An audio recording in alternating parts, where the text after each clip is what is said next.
స్వచ్ఛ్ ఆంధ్ర స్వర్ణాంధ్ర కార్యక్రమంలో పాల్గొన్న నరసరావుపేట శాసనసభ్యులు డాక్టర్ చదలవాడ అరవింద్ బాబు గారు నరసరావుపేట పట్టణ మున్సిపల్ అధికారుల ఆధ్వర్యంలో నిర్వహించిన స్వచ్ఛ్ ఆంధ్ర కార్యక్రమంలో నరసరావుపేట శాసనసభ్యులు డాక్టర్ చదలవాడ అరవింద్ బాబు గారు పాల్గొన్నారు. పట్టణంలోని మోర్ సెంటర్ వద్ద నిర్వహించిన ఈ కార్యక్రమంలో ఆయన స్వయంగా హాజరై ప్రజలకు సందేశం అందించారు.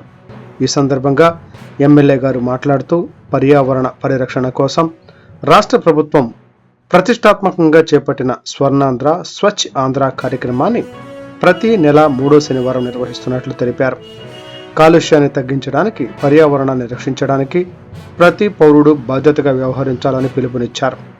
ఈ వేస్ట్ సేకరణపై ప్రత్యేకంగా దృష్టి సారిస్తూ ఇళ్లలో మరియు దుకాణాలలో పాత ఎలక్ట్రానిక్ వస్తువులను నిల్వ చేయకుండా ప్రత్యేకంగా సేకరించిన సంబంధిత ప్లాంటుకు పంపించి శాస్త్రీయ విధానంలో డిస్పోజల్ చేసి రీసైక్లింగ్ చేస్తున్నట్లు వివరించారు. ఇలా చేయడం ద్వారా నేల, నీరు, గాలి కాలుష్యాన్ని నివారించవచ్చని తెలిపారు. దీనివల్ల శ్వాసకోశ సమస్యలు, చర్మ వ్యాధులు మరియు ఇతర ఆరోగ్య సమస్యల నుంచి ప్రజలు తమను తాము రక్షించుకునే అవకాశం కలుగుతుందని పేర్కొన్నారు. ఈ కార్యక్రమంలో మున్సిపల్ కమిషనర్ గారు, శానిటేషన్ ఇన్స్పెక్టర్లు, శానిటేషన్ సెక్రటరీలు, వర్కర్లు, అధికారులు, కూటమి నాయకులు, కార్యకర్తలు మరియు మహిళలు పాల్గొన్నారు. ఎవరు మాట్లాడే మాటలు మనల్ని అవమానించినట్టు అవుతుంది. అతను కూడా 10 ఏళ్ళు ఎమ్మెల్యే చేశాడు. ఆదివారం కూడా సెలవు వర్కర్ కారా తెలుసు. అయినా కానీ మన ఆదివారం బాగుంటుందని చెప్పి ప్రైవేట్ వర్కర్స్ పెట్టుకొని మనం లిఫ్టింగ్ చేస్తున్నాం. అదేవిధంగా మరి శానిటరీ వర్కర్స్ కానీ ఇన్స్పెక్టర్లు అందరూ కూడా ఆదివారం కూడా వచ్చి పనిచేస్తున్నారు. ఇది చాలా గొప్ప విశేషం. అంటే ఇంతమంది కంటే 2 ఏళ్లలో మనం నేర్చుకుని ఏంటంటే ఎవరికి వాళ్ళు రోడ్డు ఎమ్మటి చెత్త లేకుండా చూడాలి. మరి చూడండి, అక్కడ ఎదురుగా ప్లాస్టిక్ బాటిల్ పడేశాడు, అప్పుడు అది తీసుకోవాలి. అట్లా బాటిల్ పడేసాడు, ఎవరికైనా తీయాలి, మనం తీసుకోవడానికి అవసరం లేదు. ప్రధానమంత్రి గారు చేస్తున్నారు, సీఎం గారు చేస్తున్నప్పుడు మనం తీసేది ఎమ్మెల్యేలు చేస్తున్నారు, కమిషనర్ చేస్తున్నారు. అందుకనే దీన్ని అవగాహన కల్పించాలి. ఎవరొకరు బాటిల్ తాగి నీళ్లు తాగి అక్కడ పడేసేస్తారు. అంటే దగ్గరలో వేస్ట్ బాక్స్ తీసుకొని పడేస్తే బాగుంటుంది. అంటే వేస్ట్ బాక్సులు ఎక్కువగా మనం పెట్టాలి. వేస్ట్ బాక్స్ పెట్టాలి. కొంతమంది ఏంటంటే వేస్ట్ బాక్సులు పెడితే ప్లాస్టిక్ రాత్రి కూడా ఎత్తుకెళ్తున్నారు. అదొక ప్రాబ్లం తోటి మనం కూడా ఇబ్బంది పడుతూ ఉన్నాం. అందుకని చీరాల్లో ఈ వేస్ట్ని బయటికి రిజర్వ్ చేయడానికి ఒక జల్లిలా పెట్టారు, కెమెరా పెట్టారు. అది చేస్తే బాగుంటుంది మనకు. ఎందుకంటే అదొకటి నేను మన కిరణ్ గారు అందరూ చూసి వచ్చాను, టీవీ గారు. అది ఒకసారి వినూత్నంగా ఉంది. దానివల్ల ఏంటంటే రోడ్డు మీద చెత్త కనపడదు. రాత్రిపూట మాకు చెత్త చేసిన తర్వాత ఆవులు, గేదెలు ఎన్ని వాటిని పాడు చేస్తూ ఉన్నాయి. ఇంకా చూడటానికే బాగోదు. మనం ఎంత కష్టపడినా అదొక దృశ్యం చూస్తే ఏంటంటే మనం పని చేయట్లేదు అనుకుంటారు. మనం ఎంత పని చేసినా మనకి అటువంటి చెడ్డ రాకూడదు. మనం కష్టపడతాం నిజంగా 2 ఏళ్ళ నుంచి. నిజంగా నేనైతే రోజు మరి పనులు ఉంటాను. చూద్దాం, ప్రయత్నం చేద్దాము. ప్రయత్నం చేస్తే ప్రజలు కూడా అవగాహన కల్పిద్దాం. మరి స్వచ్ఛంద ప్రజానాయకులు వీడు కూడా ముందుకు రావాలి. స్వచ్ఛ భారత్ కార్యక్రమంలో పాల్గొనాలి. అమ్మాయి గణపల్ల గారు కానీ మొత్తాలు వచ్చే రావాలి. అసలు మాకు చెప్పిన పని లేదు. రంజాన్ కానీ, ఈస్టర్ పండుగప్పుడు కానీ, సంక్రాంతి కానీ ప్రతి దగ్గర మున్సిపాలిటీ తక్కువ బాగు చేస్తున్నారు. అదేవిధంగా కోడపండ దగ్గర కూడా మన జంగి కటింగ్ ఎన్నుగోలు చేయడం జరిగింది. అన్ని కార్యక్రమాలు చాలా చక్కగా చేసి విజయవంతం చేయడం జరిగింది. ప్రతి కార్యకర్త, ప్రతి అధికారి అందరూ కూడా కష్టపడి పనిచేయడం జరిగింది. ఇటువంటి వాటి మీద కూడా మరి గోపిరెడ్డి శ్రీనివాస్ రెడ్డి మరి మన స్థిమితం లేకుండా దీని మీద కూడా మరి వ్యాఖ్యలు చేయడం జరిగింది. నిజంగా అయితే మనం కష్టపడ్డాం. స్వచ్ఛందంగా వాళ్ళు కూడా ముందుకు రావడం జరుగుతున్నాము. కోటపకొండ అంటే కులాలు, మతాలు, రాజకీయాలకు అతీతంగా జరిగే పండుగ. ఎవరైనా రావచ్చు, ఎవరైనా పనిచేయచ్చు. ఏ పార్టీ వాళ్ళైనా స్వచ్ఛందంగా పనిచేయచ్చు. ఏ మతం వాళ్ళైనా కానీ స్వచ్ఛందంగా పనిచేయచ్చు. అన్ని మతాలు కూడా మనతో పాటు పనిచేసి మన పండుగను సక్సెస్ చేశారు. అదేవిధంగా ఆదివారం రోజు కూడా ఈ మ్యాక్సిమం ఈ చెత్త లేకుండా రోడ్ల మీద మేము నిరంతరం ప్రయత్నం చేయాలి. బాధ్యత మనం తీసుకోవాలి. కొద్ది రోజులు కష్టపడితే కనుక మనకి ఎన్ని కార్యక్రమాలు చేస్తాం. అదేవిధంగా సచివాలయ సిబ్బంది కూడా మరి ప్రతి ఇంటికి తిరిగి ఈ కార్యక్రమాన్ని ప్రజల్లోకి తీసుకెళ్ళాలి. తీసుకెళ్తే మన ప్రయత్నం అందరూ కూడా బాగా చదువుకున్న పిల్లలు ఉన్నారు. ఎక్కువ మంది మహిళలు ఉన్నారు, ఉద్యోగస్తులు, ఎంప్లాయీస్. వాళ్ళంటే ఈ కార్యక్రమం చేయడం చాలా తేలిగ్గా ఉంటుంది. కానీ అందరినీ మొబైలైజ్ చేయండి. మరి చదువుకునే పిల్లలు కూడా రోడ్డు మీద చెత్త లేకుండా, ప్లాస్టిక్ లేకుండా డిస్పోజల్ చేయాలి. పిల్లలు ఈ కార్యక్రమాన్ని ప్రజల్లో తీసుకెళ్లేందుకు ఏదో మొక్కుబడిగా కార్యక్రమం చేయకుండా దీన్ని పూర్తిగా ప్రణాళికాబద్ధంగా అమలు చేయాలని చెప్పి నేను కమిటీ గారు కోరుతున్నాను. మరొకసారి శానిటరీ వర్కర్స్ కానీ ఇన్స్పెక్టర్స్కి అదే అందరూ కూడా మరొకసారి ధన్యవాదాలు తెలియజేస్తున్నాను. కమిటీ గారు ధన్యవాదాలు తెలియజేస్తున్నారు. ఏదో విధంగా మనం వినూత్నంగా ఆలోచించి ఒక ప్రణాళికాబద్ధంగా చేయాలి. థ్యాంక్స్ అండి.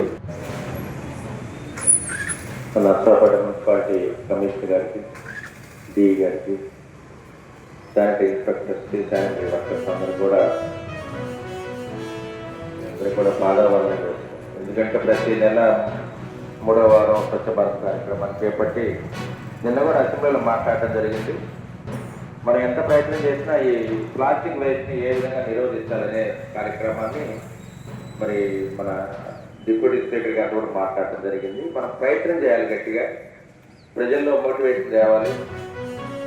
స్కూల్ పిల్లలు వీళ్ళందరూ కూడా, స్టూడెంట్స్ వీళ్ళందరూ కూడా మోటివేషన్ చేసి రోడ్డు మీద ఎక్కడ ప్లాస్టిక్ కనపడ్డా కానీ, గ్లాసులు కానీ, బాటిల్స్ కానీ వీటన్నిటిని కూడా వెంటనే ఒక్కోని తీసివేయాలి. మనందరూ స్వచ్ఛందంగా తీసివేయాలి.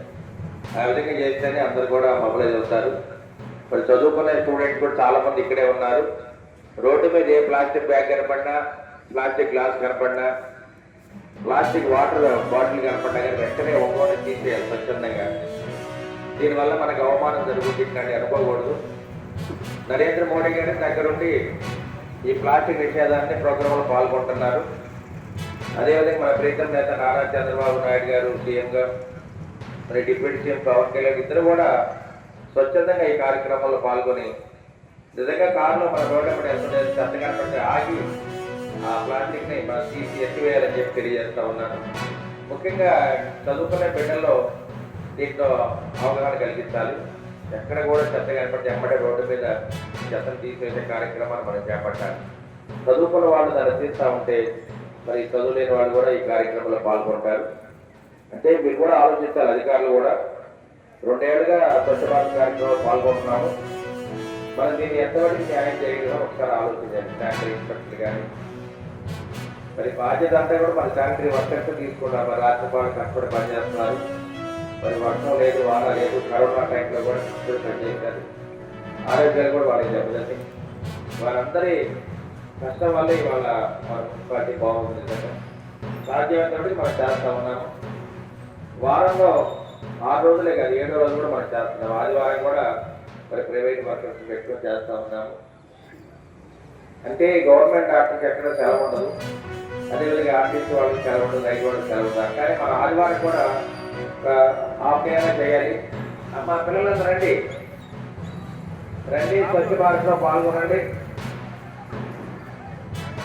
అందుకని శానిటరీ వర్కర్స్ యొక్క కష్టాన్ని మనం గమనించాలి. అదేవిధంగా ఒక ఆదివారం పూట మాజీ ఎమ్మెల్యే గోపిరెడ్డి శ్రీనివాస్ రెడ్డి ఎక్కడైతే చెత్త కుప్పలు ఉన్నాయో అవన్నీ చూపించి వీడియోలో మనం పనిచేయట్లేదు, మున్సిపల్ శానిటరీ వర్కర్స్ పనిచేయట్లేదు, శానిటరీ ఇన్స్పెక్టర్లు పనిచేయట్లేదు అని చెప్తా ఉన్నారు. మా పిల్లలందరూ హాస్టల్కి వెళ్తున్నారు, స్కూల్కి. మీకు ఒక్కటే చెప్తున్నాను, రోడ్ ఎప్పుడు వెళ్తున్నాను కదా, ఏదైనా ప్లాస్టిక్ బాటిల్ అంటే ఒక్కో తీసుకుంటాను, నేను వేస్తాను, మీరు వేయండి. సీఎం గారు స్వచ్ఛ భారత్ సీఎం గారు చేస్తున్నారు. అందుకని మాకు చదువుకునే పిల్లలని మీరు చేయకూడదు, అనుకోకూడదు. అందరూ చేయాల్సిందే. ఎక్కడ ఏ వేస్ట్ పేపర్ కనపడినా, ప్లాస్టిక్ కనపడినా, ప్లాస్టిక్ బాటిల్ కనపడినా, మీరు ఏదైనా తిరిగిన తర్వాత కూడా ప్లాస్టిక్ డస్ట్బిన్లు వేయాలి. అవునా కదా? చాలు అందరూ ప్రతి వేస్ట్ పేపర్ కానీ, వేస్ట్ ప్లాస్టిక్ కానీ డస్ట్బిన్లు వేయాలి. ఇవన్నీ కూడా అమలు చేయడానికి ఈ కార్యక్రమాలు జరుగుతాం. నరేంద్ర మోడీ గారు కానీ, చంద్రబాబు నాయుడు గారు. దీంట్లో కూడా మనం ఏదో రొటీన్గా ప్రభుత్వం ఇచ్చారని చెప్పి మనం చేయటం కాదు, దాన్ని కూడా వినూత్నంగా ఆలోచించాలి. నేను కమిషనర్ అదే చెప్తున్నా, ఒక వినూత్నమైన కార్యక్రమాన్ని పెట్టండి. ఏదో మొక్కుబడిగా చేస్తే ఏదో కొద్ది కాలం ఉంది నేను వెళ్తానంటే కుదరదు. కమిషనర్ గారు మరి ఇచ్చిన అవకాశాన్ని మీకు ఒక మంచి గొప్ప అవకాశం కమిషనర్ ఇవ్వడం జరిగింది. దాన్ని గౌరవాన్ని నిలబెడుతూ ఇంకేదైనా వినూత్నంగా ఆలోచించండి. చదువుకున్న పిల్లలందరూ కూడా జ్యూస్ బ్యాగులు అందజేయటం కానీ ఇట్లాంటి కార్యక్రమాలు మొదలు పెడితే మనకు బాగుంటుంది. మా పిల్లలు ఈ కార్యక్రమం మన ప్రధానమంత్రి నరేంద్ర మోడీ గారు మన చంద్రబాబు నాయుడు గారు ముఖ్యమంత్రిగా ఈ కార్యక్రమాన్ని చేపట్టారు. ప్లాస్టిక్ వద్దు, జూట్ ముద్దు. చెప్పండి ఒకసారి. జూట్ ముద్దు, ప్లాస్టిక్ మెటీరియల్ వద్దు, జూట్ ముద్దు అనే ఆ కార్యక్రమం అన్నమాట. అంటే ప్లాస్టిక్ ఏంటంటే భూమిలో పాతి పెట్టిన తర్వాత అది రోజు ఒకే విషయం పైన స్వచ్ఛ ఆంధ్రప్రదేశ్ ను కాపాడుకోవడానికి ఆంధ్రప్రదేశ్ రాష్ట్రాన్ని స్వచ్ఛ రాష్ట్రంగా, స్వచ్ఛ ఆంధ్రప్రదేశ్ గా చేస్తామని మీరందరూ కూడా సంకల్పం చేయడానికి